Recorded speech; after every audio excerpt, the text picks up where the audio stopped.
So, of course, your character comes back in a very interesting position. She's left a career and a person she left behind, and she's not quite sure how to resume her current life. Right. So, kind of maybe foreshadow a little bit of what turmoil she's going through when she comes back. Yeah, so she kind of comes back a bit of a mess.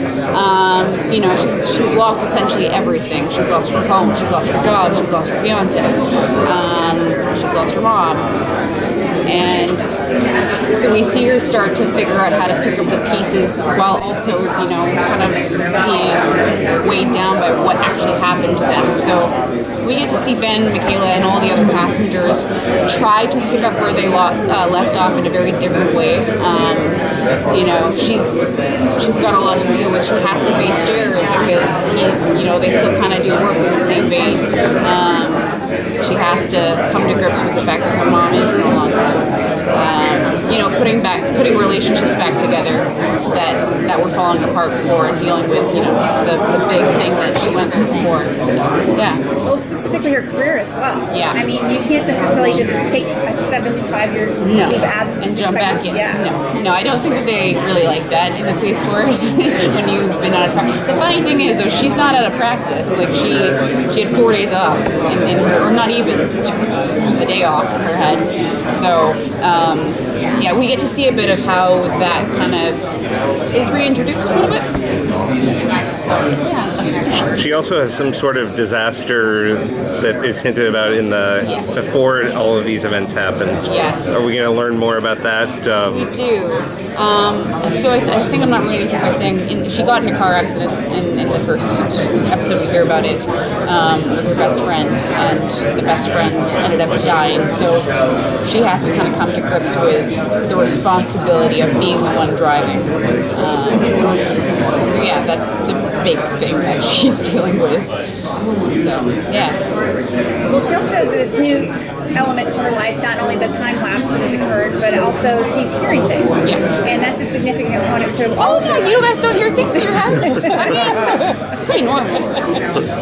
Yeah, so they've kind of come back with this, I'm going to call it superpower, it's not a superpower, but with this ability, and they don't know if they want it, they don't know if it's good, they don't know if it's bad, they don't know what it's for, and I think that's kind of the whole mystery of part of the show is, what is this voice, where did it come from, and is it just them, is it everyone?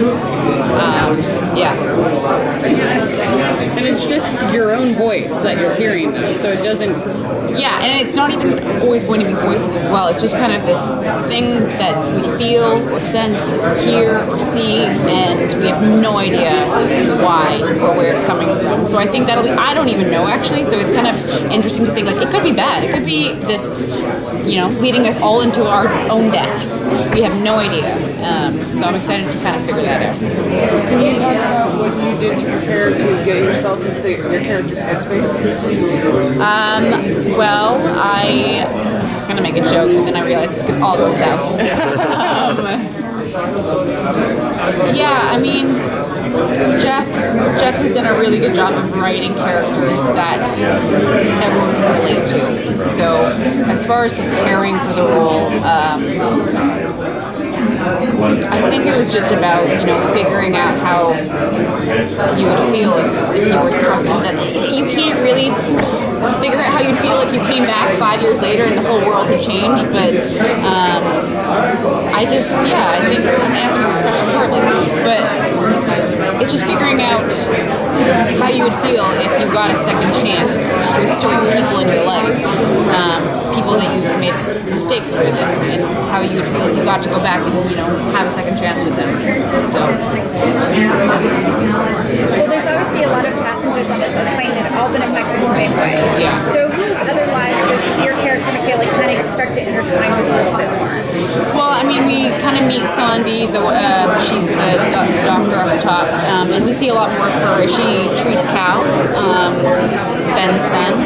So we get to see a lot of her. But the nice part about the show is there's 191 people on this plane. So obviously over the course of the show, we'll get to delve into every single one of their, hopefully every single one of their lives, and meet different passengers. And already by episode 2, we've met a couple more. So it's kind of nice. So by the end of the first episode, you can already tell that this is such a compelling mythology, and it's really exciting to sort of speculate about how it will unfold. Can you talk a little bit about what attracted you to the project?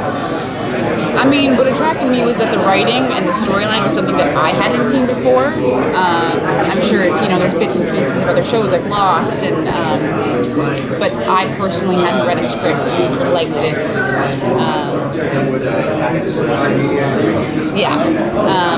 So the writing on it was just so genuine that it kind of blew me away. That's what I liked. That's a page turner. A little bit.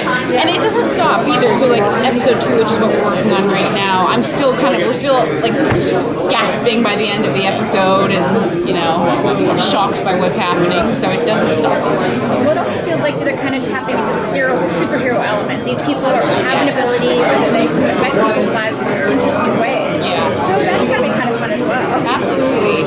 Yeah. And I think that's kind of what I was going back to too as well with, like, we don't know if it's good or bad. So we don't know if they're good superheroes or bad superheroes. Like, could go either way. Yeah. What would you be excited for the audience to be anticipating as the show goes on? I mean, the mystery aspect is really going to bring people in, but I'm really excited to have the audience meet all of the other characters.